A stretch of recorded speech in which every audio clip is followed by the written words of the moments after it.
अयान भाई की गल है, क्यों चुप चुप हो? वैसे ही ये है हसन भाई।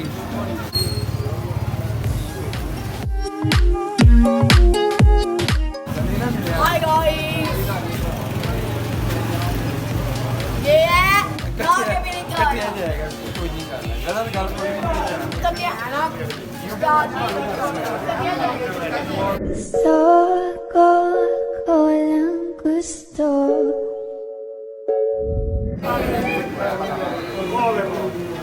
गाइस, मैंने एक लेला लिया है, वो आज पूरा करना है।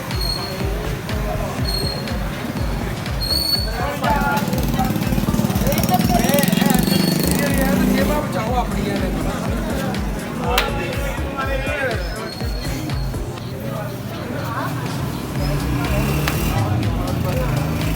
ये है जी चाचू है।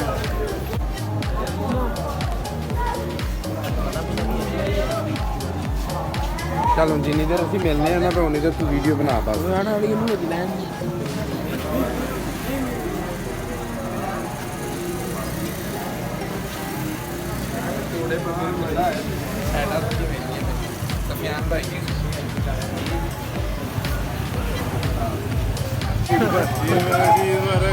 चल रहा जी इसको कर लाइव लाइव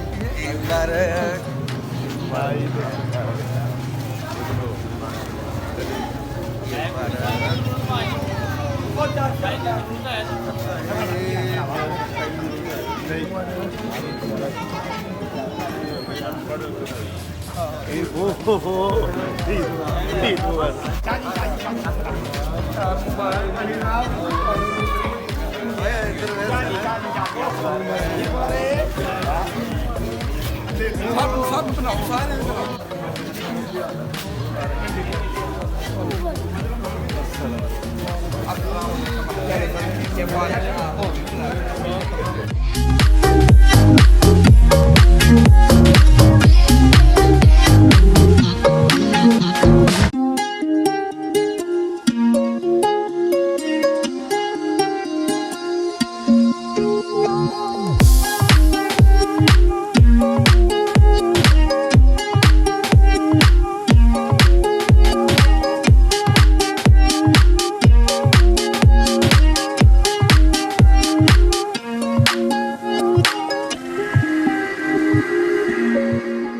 कौन अबू बकर बकर ਨੂੰ ਕੱਢ ਕੇ ਲੈ ਕੇ ਆਨੇ ਆ ਜੀ ਜਨਾਬ।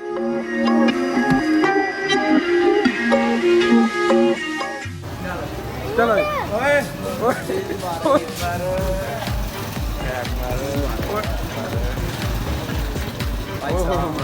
पीछे देखें। तू नहीं ना मिला जनाब। ये है जी, ये है माशाल्लाह हमारे बिगनर हैं। ईद मुबारक भाई, ईद मुबारक, ईद मुबारक। और सुनाए अल्हम्दुलिल्लाह। ये है जी जनाब, हाँ जी ये है जी क्रेजी व्लॉग के नाम से इनकी आईडी है यूट्यूब पे, आप इनको फॉलो करें। आप जो है ना भाई ने जो है लिंक डिस्क्रिप्शन में दिया होगा, इंशाल्लाह ताला जाके आप सब लोगों ने सब्सक्राइब करना है चैनल को। हम जो है ना इंटरटेनमेंट वगैरह और गेमिंग के लिहाज से जितनी भी जो है ना गेमें वगैरह सारी ट्राई किया करेंगे। फूड के लिहाज से भी हमारे अली भाई हमारे साथ जाए करेंगे, पक्की बात है। अली भाई हम स्पेशल पार्टी भी देंगे इंशाल्लाह ताला। ये कैमरे के बाद भी यही कहना है। बड़ी इस पे छोटी पार्टी होगी। तो ये है जी अहमद भाई हैं और आपने इनके चैनल को सब्सक्राइब करना है, आपने ज़रूर इनके चैनल पे जाना है, इंशाल्लाह आपको बड़ी अच्छी अच्छी चीज़ें मिलेंगी। ये अनीस भाई हमारे नेबर्स हैं, तो हकीकत बताऊं तो मैंने अनीस भाई से जो है ना थोड़ा सा ब्लॉगिंग का सेट वगैरह सीखा था कि भाई ऐसे नहीं ऐसे करना है। माशाल्लाह भाई ने मुझे काफ़ी अच्छा गाइड किया है। भाई के खाली बात तुम लोग वीडियो देख के भाग जाते हो, मैंने बड़ा देखा है, ये समझाया इनको, इन्होंने नहीं समझा।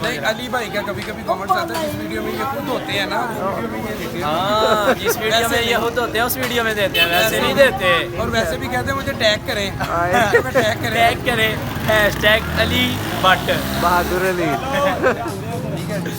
ठीक है जी, बहुत शुक्रिया। Socorro con gusto.